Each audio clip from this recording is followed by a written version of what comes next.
Just days ago, this was a typical New England beaver pond scene. A snow-covered beaver lodge with its residents inside. The beaver dam has kept the water level in their pond deep enough for them to access under the ice the winter food supply of branches that they stored last fall, enabling them to survive the winter.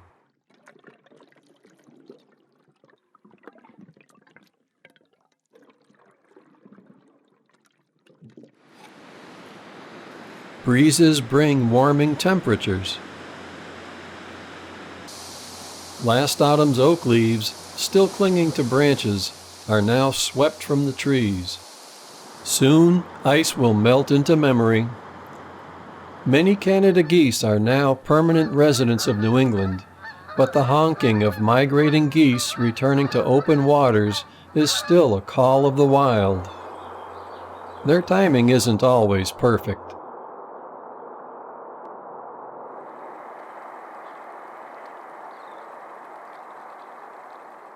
Things change quickly in early spring. A few more days can make all the difference.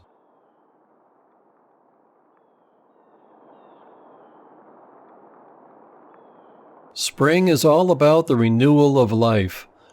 Plants resume growth, animals reproduce. Among the first birds to return to northern wetlands are male red-winged blackbirds. They've come ahead of the females to stake out breeding territories. Food is at its lowest ebb at this time of year. What largely sustains the arriving birds are mosquito-sized insects, midges. Some species are already airborne in mating swarms. These are fuel that power early spring birds. The first priority of arriving birds is to eat.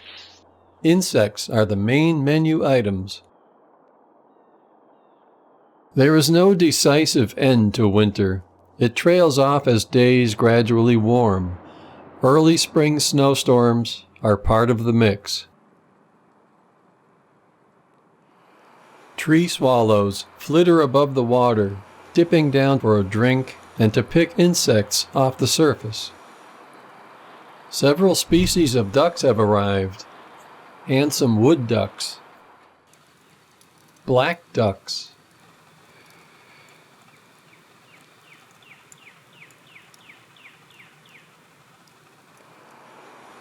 pintails, and mallards. And this ungainly-looking bird, the American woodcock or timberdoodle, probes damp wetland soil for earthworms. It may have come 1,000 miles or more from its southern wintering grounds. I wonder if it's regretting that right now.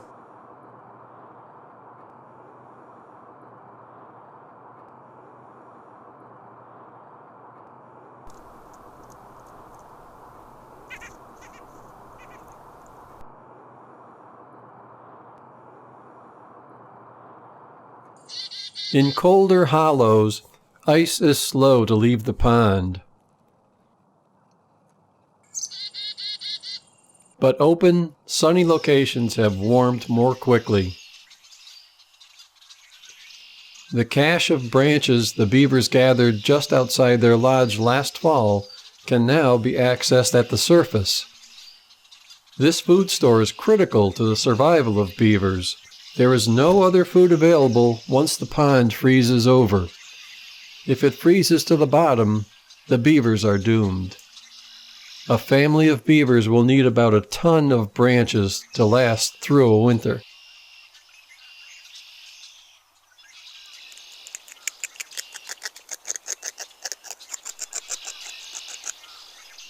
A pond and swamp dweller, often mistaken for a beaver, is the muskrat. It's not a rat, but it is in the rodent family, like the beaver.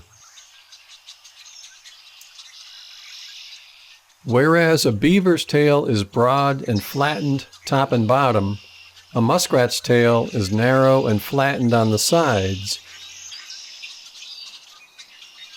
As it swims, it undulates its tail, using it for propulsion and as a rudder.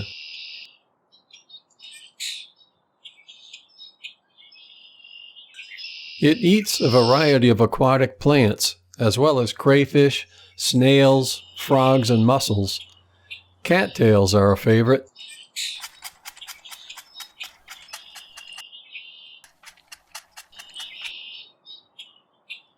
In ponds, muskrats build lodges of plant material.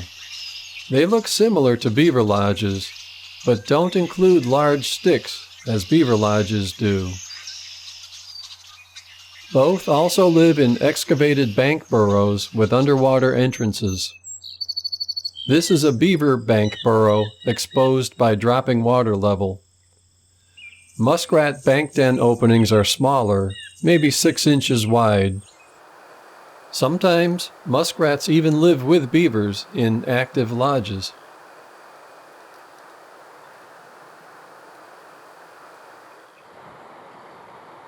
The wind is disintegrating last year's cattail seed heads. It's helped by a black-capped chickadee. This fluff is gathered for nesting material, but that's not what this chickadee has in mind. It's looking for a meal. Not seeds, but the tiny larva of the shy cosmate moth.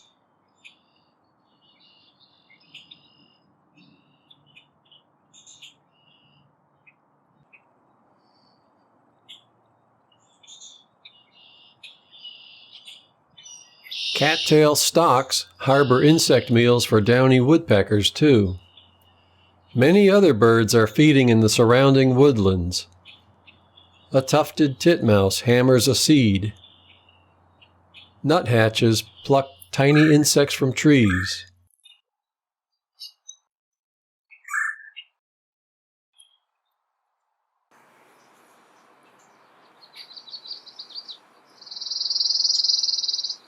Palm warblers hop through the branches hunting for insects.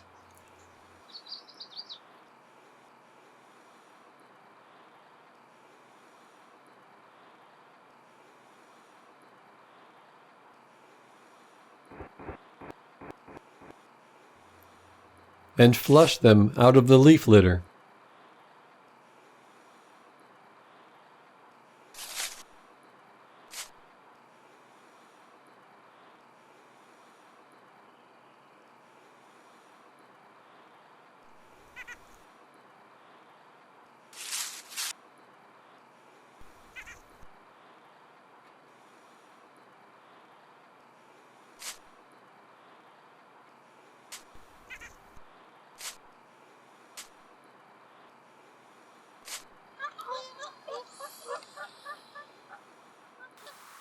Yellow-rumped warblers are skilled at gleaning a meal from among the thickets of shrubs and trees. But there's another hungry bird watching. Not a warbler, a larger bird. A sharp-shinned hawk. And it specializes in chasing down small, plump birds.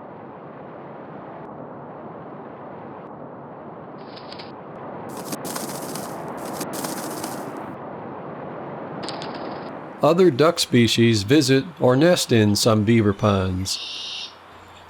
American widgeons eat mostly vegetation, but at this time of year, insect protein is important to the female for egg production.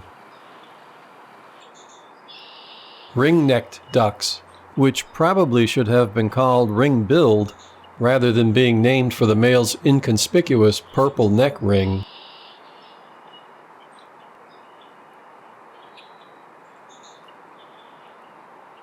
Hooded mergansers are small diving ducks that eat aquatic insects, plants, and crustaceans.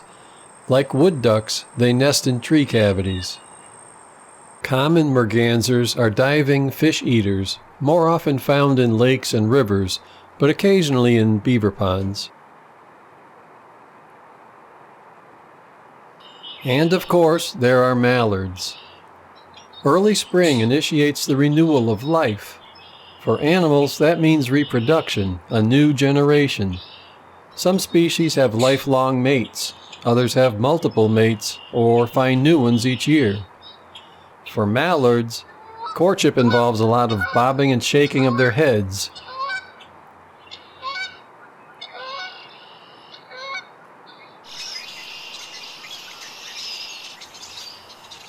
She lowers her head, signaling that she accepts his advances.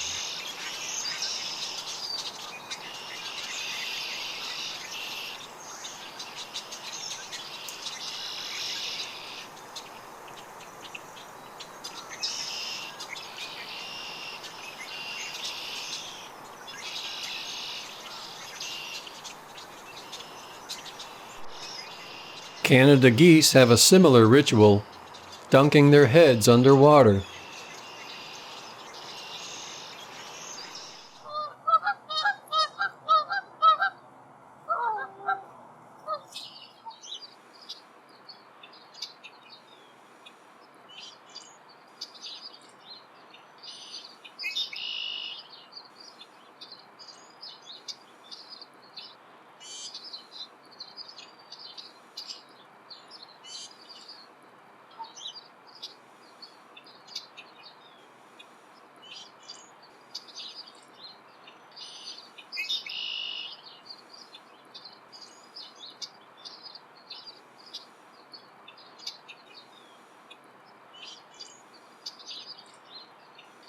With the urgency to find a mate comes the need to establish and defend nesting territories. What good are all those dead trees in a beaver swamp? Well, for one thing, they're a telegraph system that male woodpeckers use to find a date and to declare their territory.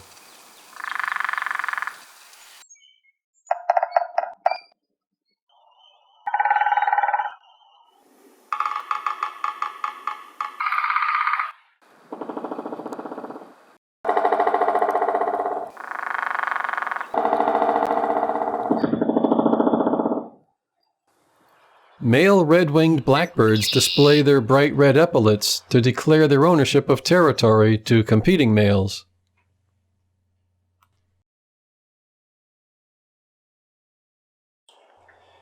An intruding male keeps his red patches covered to avoid provoking the territory owner. If he doesn't, there's likely to be a fight. The dominant male makes it quite clear he won't tolerate the intrusion into his territory. The drive to pass his genes on to the next generation is a powerful urge, critical to the survival and adaptability of the species. The intruder receives a sound thrashing.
The intruder has learned his lesson and is driven off.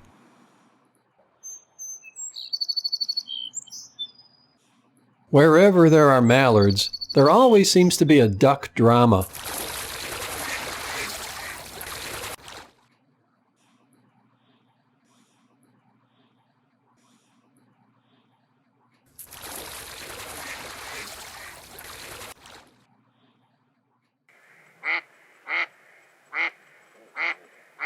This female mallard seems to have a complaint.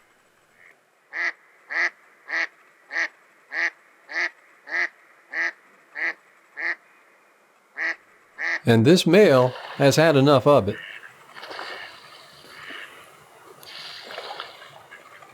Sparkling blue male tree swallows have gathered to stake out their nest sites. It doesn't take long for squabbles to arise.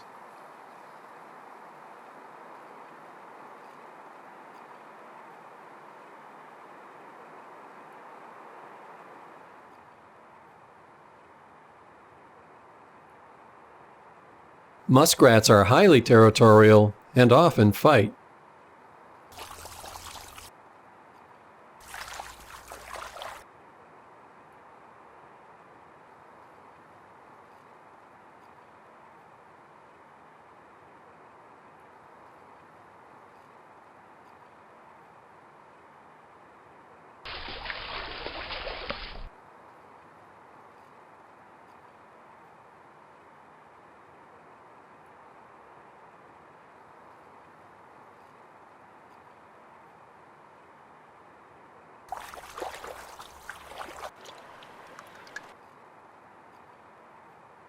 This encounter seems friendly enough.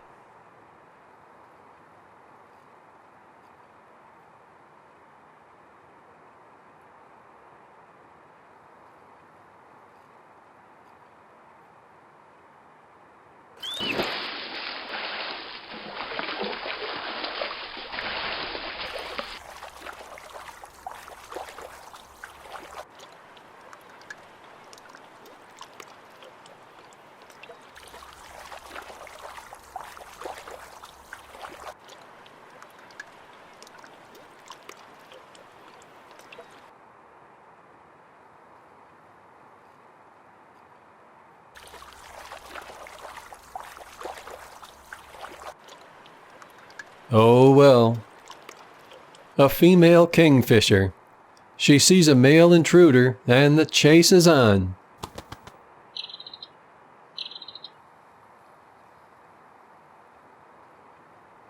But oddly, she runs out of steam and cartwheels into the pond.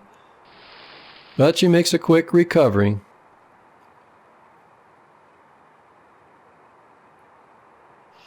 Great blue herons are picky about their personal space and drive others out of it.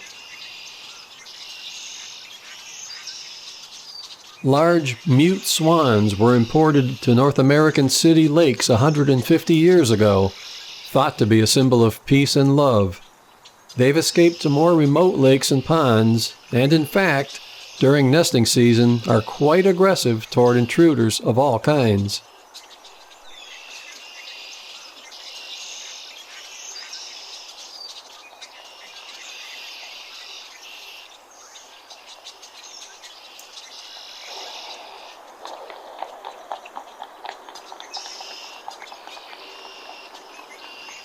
There are Canada geese in virtually every pond, and they too have their disagreements. This one is trying to deflect a swan from approaching its nest. The swan's aggressive posture says something is about to happen.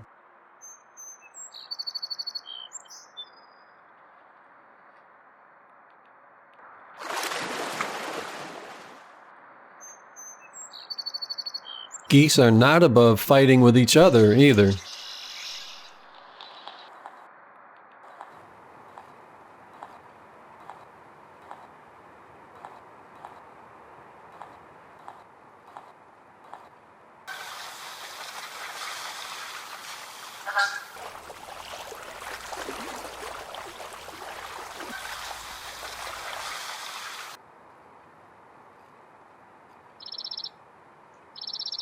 A large dark form glides through the treetops. It's a bald eagle, looking for a meal. There are several eagles in this area now, and they're frequenting ponds.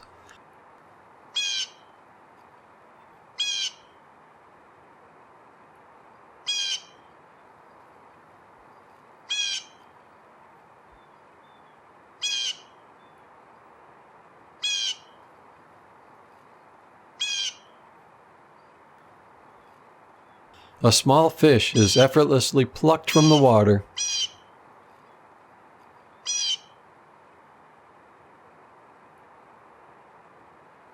Rain doesn't dampen the appetite, and the hunt continues. This time it's a painted turtle.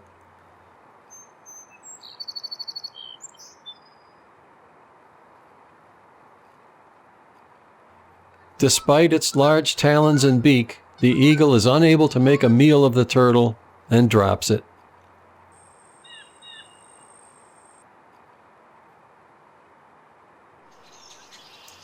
There's no escaping the cold rain.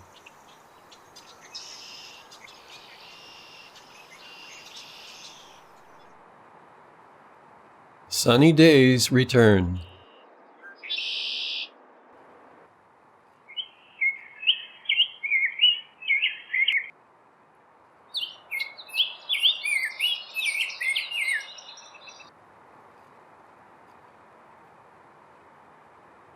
The sturdy beak of the little pied-billed grebe serves it well in crushing snails, crayfish, mussels, and fish.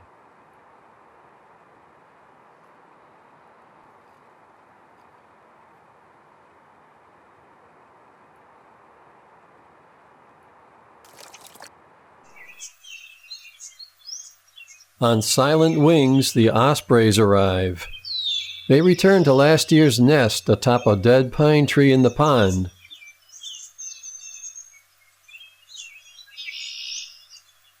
While the ospreys are preparing to raise their new family, a beaver is discouraging other beavers from moving in by building scent mounds. It builds these around the perimeter of the pond by dredging up mud and debris from the bottom, sometimes mixing in leaves and grasses. It periodically marks them with a bit of castoreum from sacs at the base of its tail. It everts the two sacs and drags them across the mound to deposit the castoreum.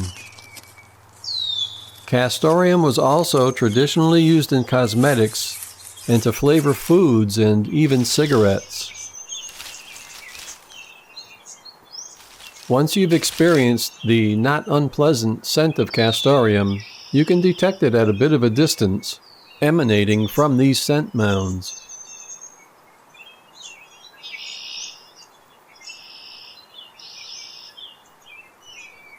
The first of possibly several litters of muskrat babies have now been born and fed only milk, but now are 2 or 3 weeks old and need solid food. The parents bring vegetation for them to the den through the underwater entrance.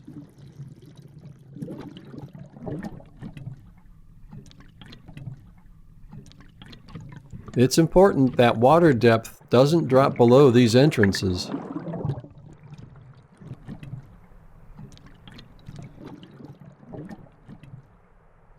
In another week or two, the babies are out foraging for themselves. They've been weaned and now voraciously consume aquatic plants.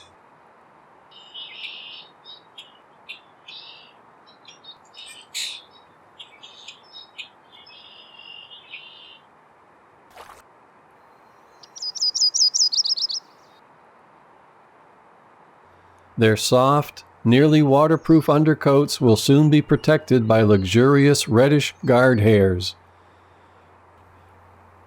They'll spend a lot of time grooming to keep it clean.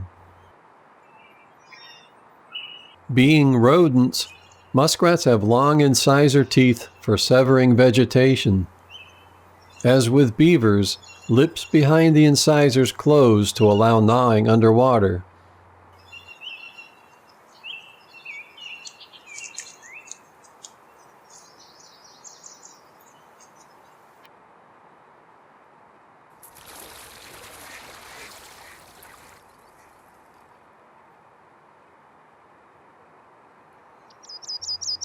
Small front feet with nails are adapted for digging as well as holding food.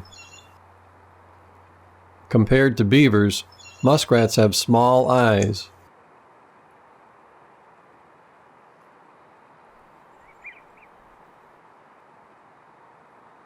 A century ago, in the early 1900s, muskrat trapping was a significant source of income for many rural people, as the hide of this animal was sought after for stylish fur coats, sometimes marketed as Hudson seal fur.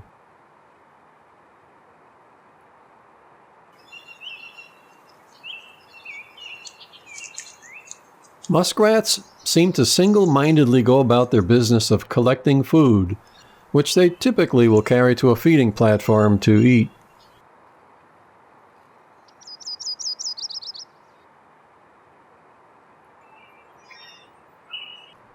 They pay little attention to other creatures that aren't a threat.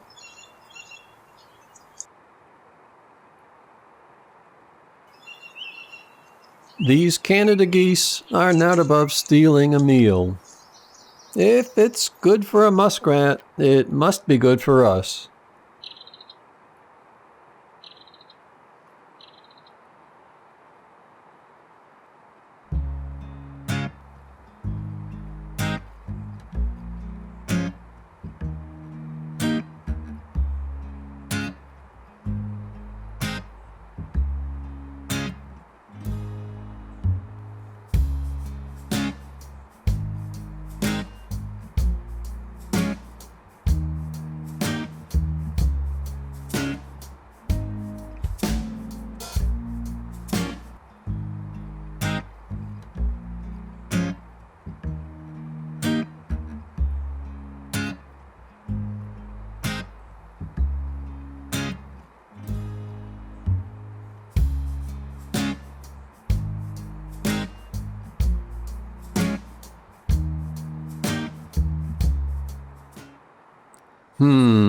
Maybe not.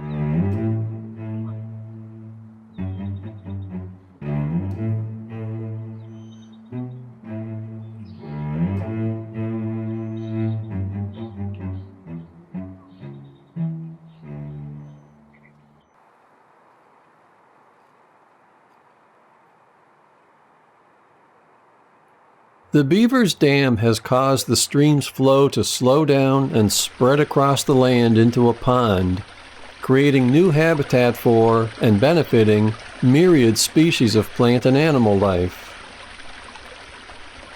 Shallow, warm, mucky-bottomed ponds are exactly what many species require. Few such bodies of water would exist without beavers to create them.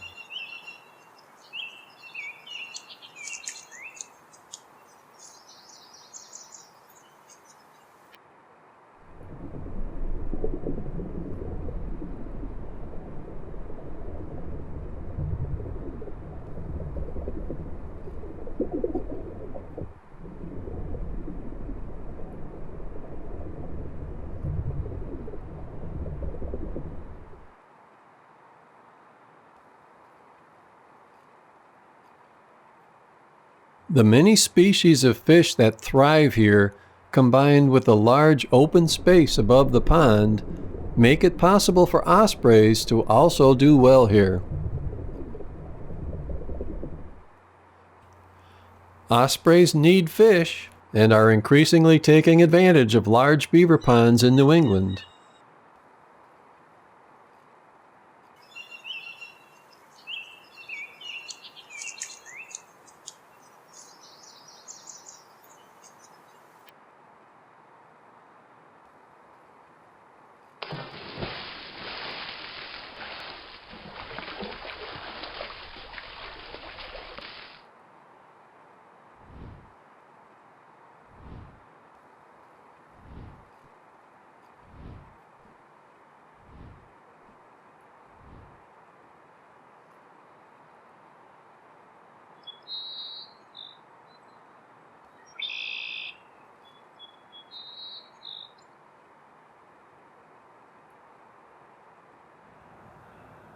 Bald eagles are now more commonly seen again, and they too are drawn to larger ponds. Smaller birds frequently harass larger birds to drive them from their nests. Hungry raptors are not welcomed.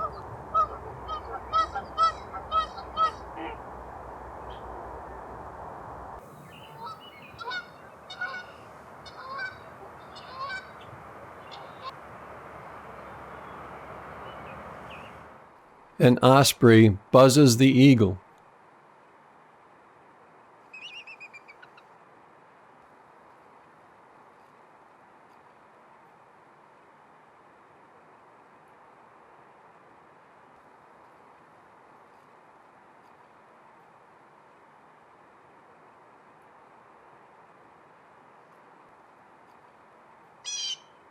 Two immature eagles practice their aerobatics over the pond.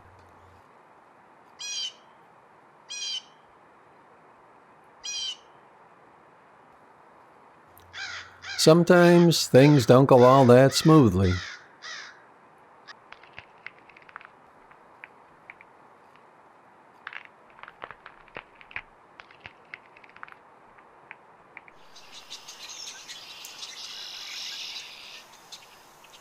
It's well known that wood ducks and mergansers nest in tree cavities.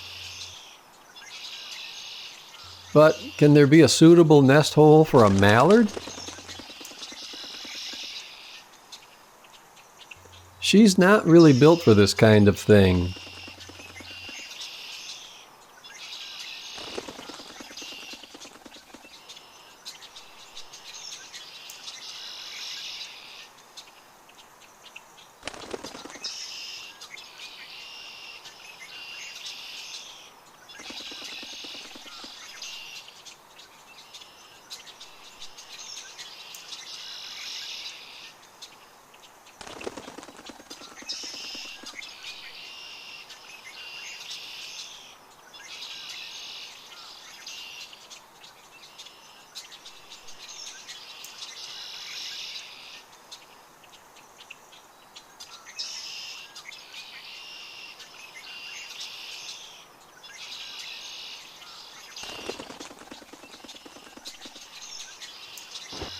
She tries again.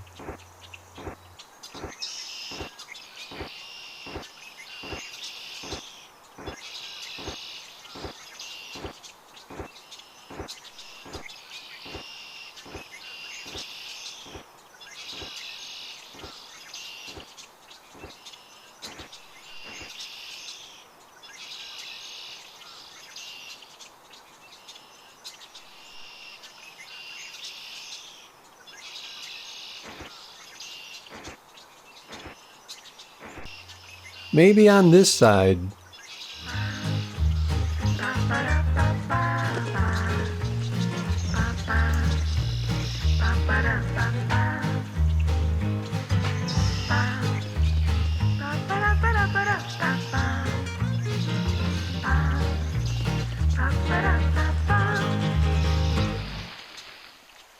Due to glaciers having buried the land for thousands of years, there are no native earthworms in New England, only non-native worms that are highly destructive to our forests. This American robin is welcome to eat all it can.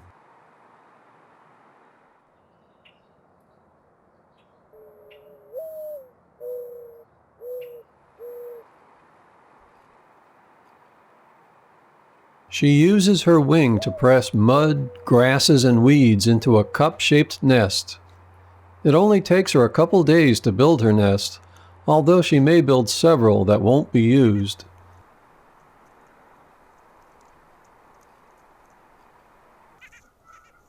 And now she waits until she can lay eggs.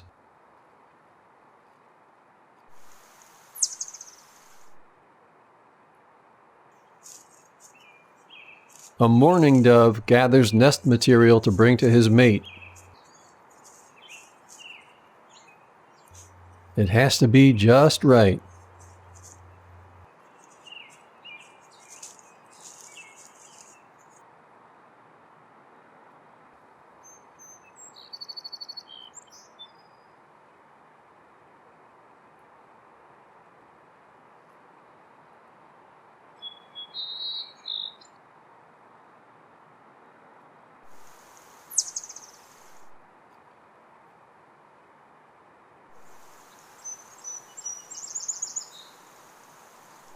This one is right. He stands on her back while delivering the piece to her, then leaves to find more, while she weaves it into the nest.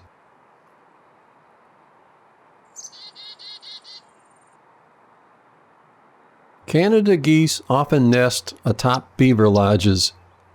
An egg is rolled out of this nest, but there's little she can do to retrieve it. It will likely be someone else's meal.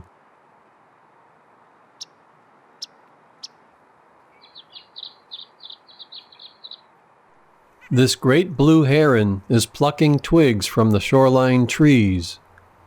It's nest building time for the herons, too.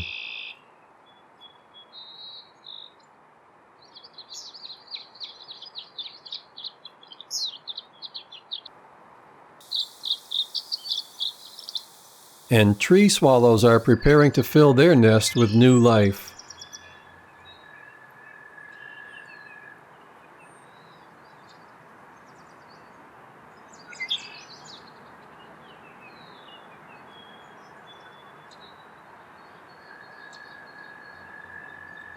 They often line the nest with feathers that they find.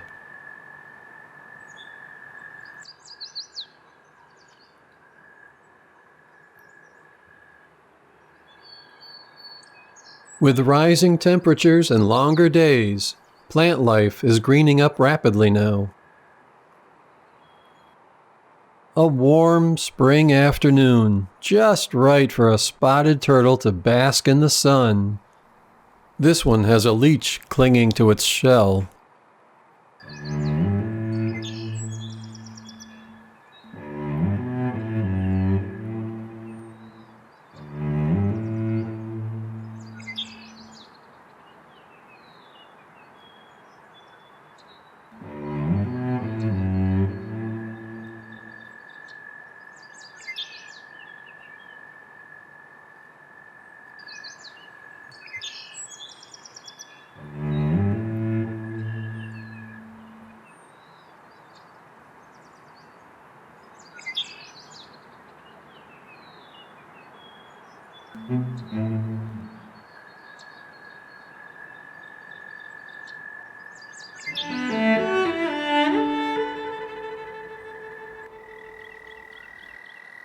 Mornings are still chilly, and yet amphibians are making their way to the water.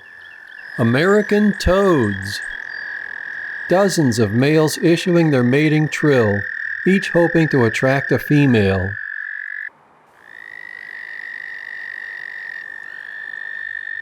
In a frenzy, they chase down any toad that moves, and very often it's another male.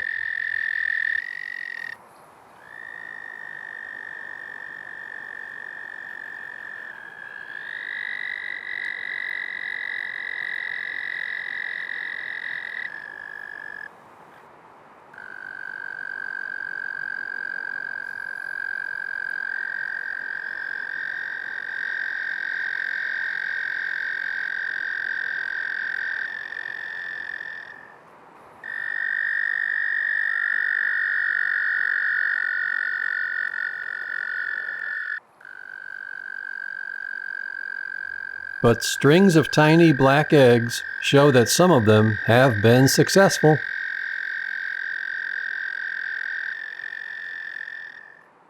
Tree swallows generally get along, but they do have their territorial squabbles. Their sociability belies their ferocity.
They eat and even bathe on the wing, dipping down to the water, and are highly skilled at snapping an insect meal from the air.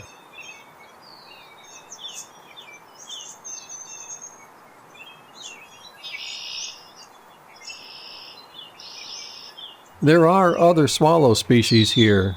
These are northern rough-winged swallows, returning from wintering grounds in Central America.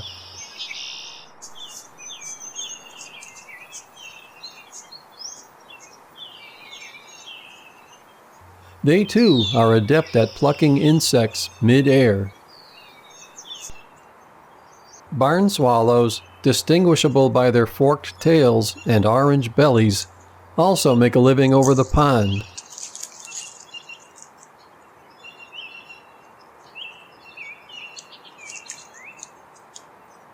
While the bulk of tasty aquatic plant growth is yet to come, beavers are still relying on tree bark.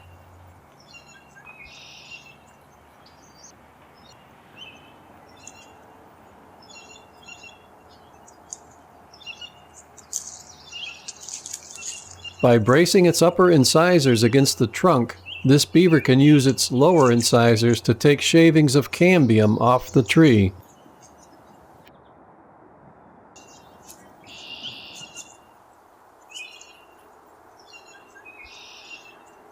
Muskrats are finding enough greenery, though, and are busy bringing it back to the den to feed their young. A red-winged blackbird forages among the muskrat's leftovers. It uses its beak to both grasp and to spread things apart. And now the female redwings have arrived on the breeding grounds. Unlike the males, their coloration will be effective camouflage during the coming nesting period. A female muskrat is acting a bit erratically. Her movements lack the usual purposefulness of a search for food. She heads off aimlessly into the weeds of the pond.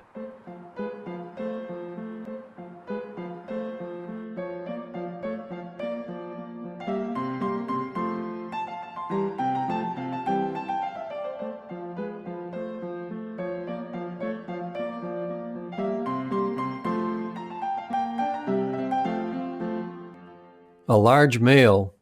Venturing into his territory could be trouble.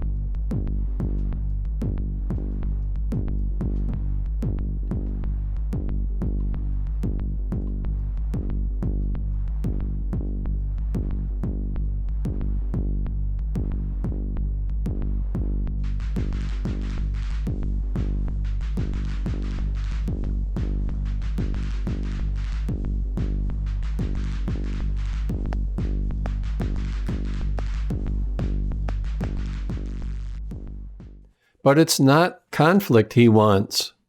Quite the opposite.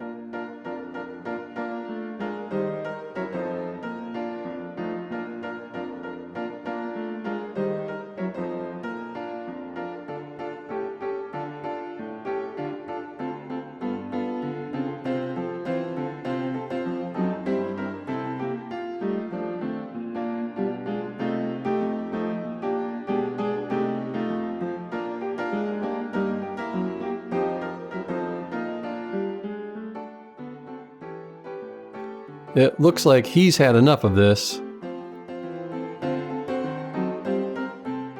But wait, apparently she hasn't.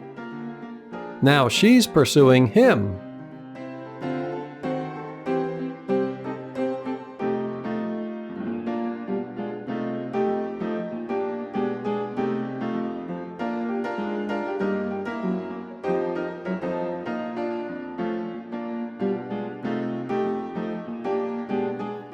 He swims away, but she's not through with him yet.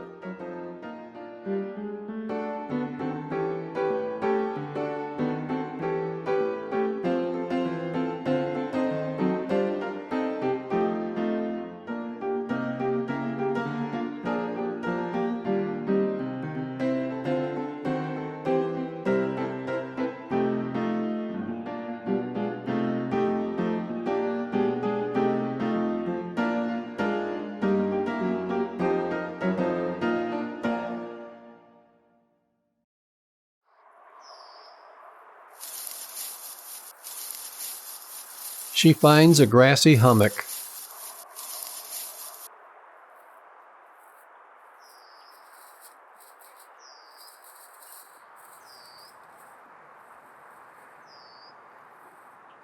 In about a month, she'll give birth to a litter of up to 14 young, but probably about 6 or so.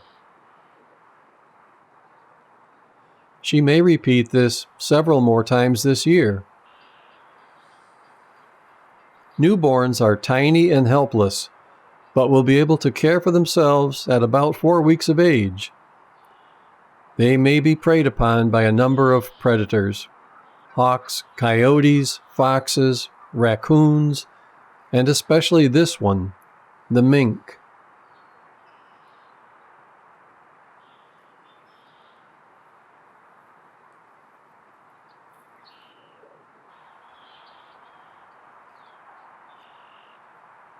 At night, a different suite of animals is active.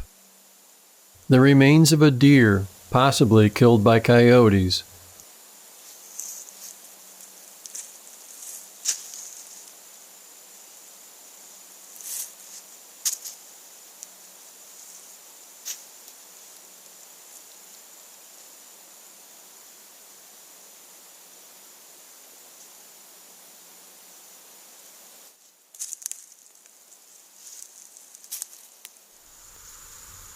It's a lucky find for a hungry striped skunk.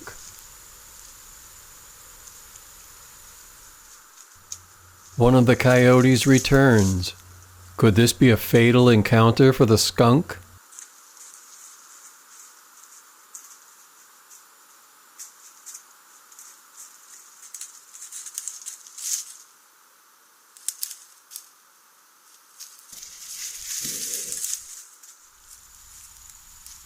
An approaching possum gets the same greeting. The skunk gets its meal. Now the patient coyote can eat.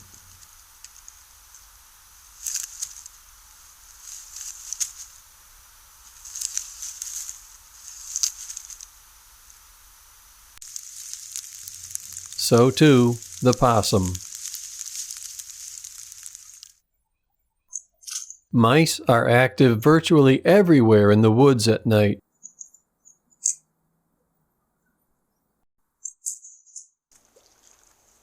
River otters, our largest members of the weasel family in the Northeast, come ashore after filling up on fish.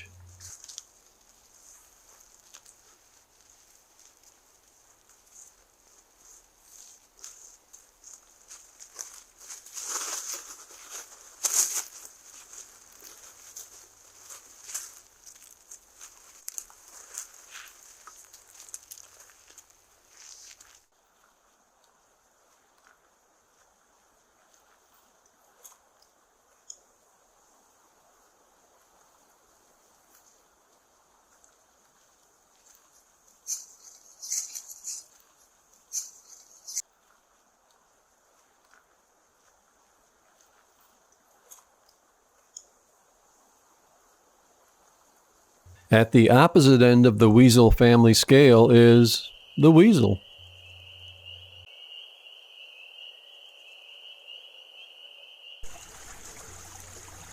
And another member of the weasel clan, the fisher, prowls for food.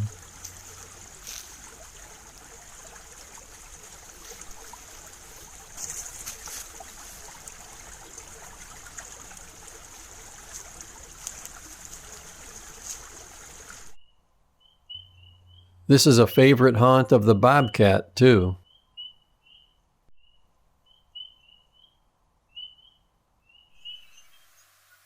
It's the end of April. A female hooded merganser has mated and has eggs in the nest, so her mate has now abandoned her.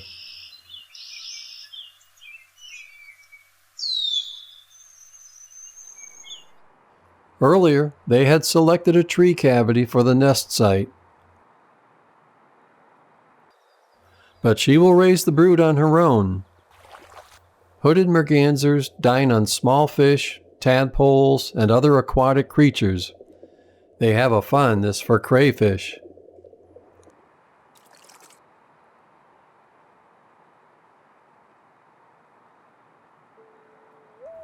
She stays dry and warm in the cold spring water because she meticulously cares for and preens her feathers.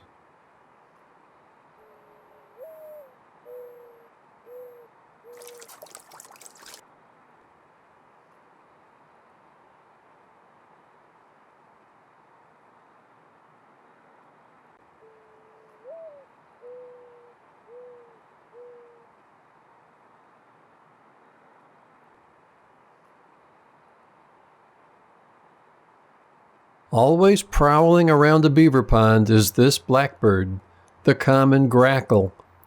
Like the red-winged blackbird, it uses its beak as a spreading tool. If it's not flipping over debris looking for a meal, it's picking a fight with a raptor, in this case an osprey.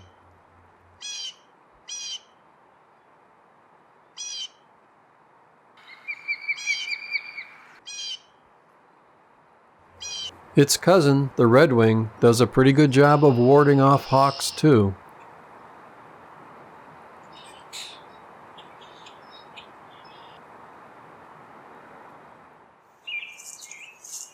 Vibrant spring colors are finally overcoming the dull gray of winter.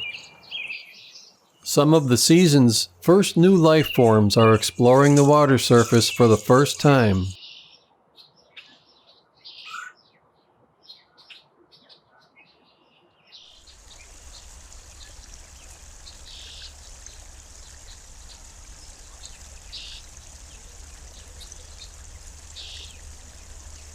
Sharing the surface are dozens of whirligig beetles, curious insects that frantically swim in circles. They have 4 eyes, 2 that see above the water and 2 that see below. And this insect swimming on its back is a back swimmer. It looks like this.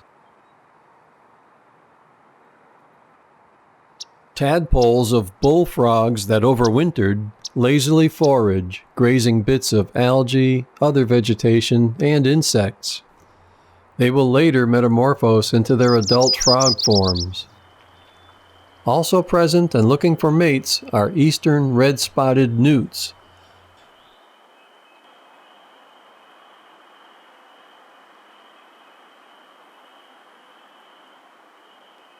In several months, their young will lose their gills and move onto land in the bright orange juvenile phase known as the red eft, which may remain on land for up to 7 years before returning to water as an olive green adult.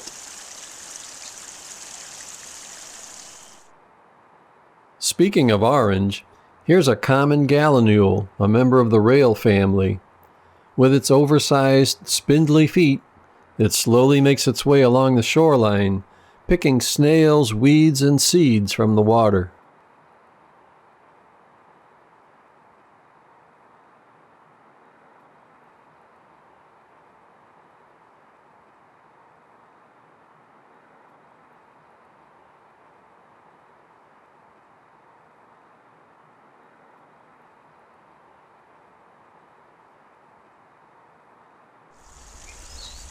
The black and white warbler quickly flits about in search of a meal. There are insects flying all around, but it doesn't pursue those. Its preferred method is to meticulously examine branches and trunks, all sides, top and bottom.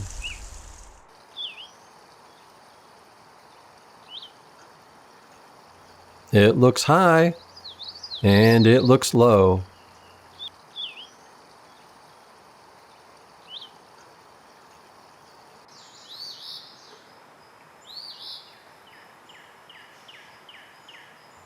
Persistence is rewarded.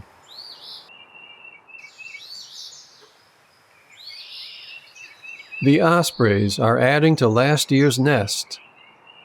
She snaps a dead branch off a pine snag.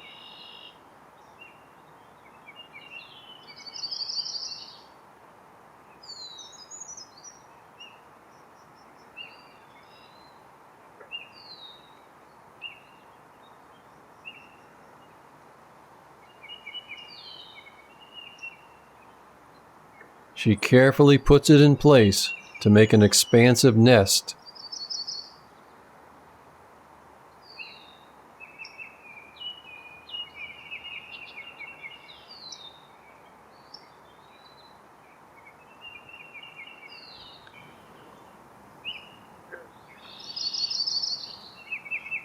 Then goes for more branches.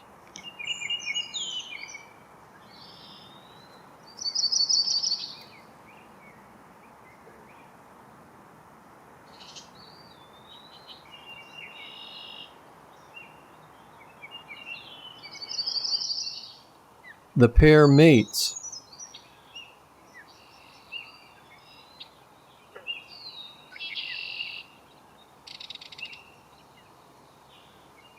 He lands nearby to preen, while she goes for soft nest material. She returns with talons full of mosses.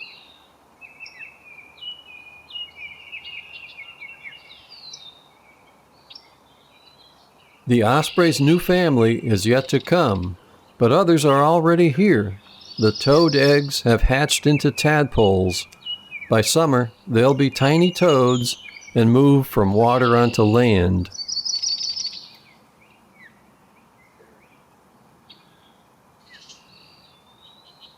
Spring, a time of renewal and new life in all of its forms. And a beaver pond is where so much of it happens.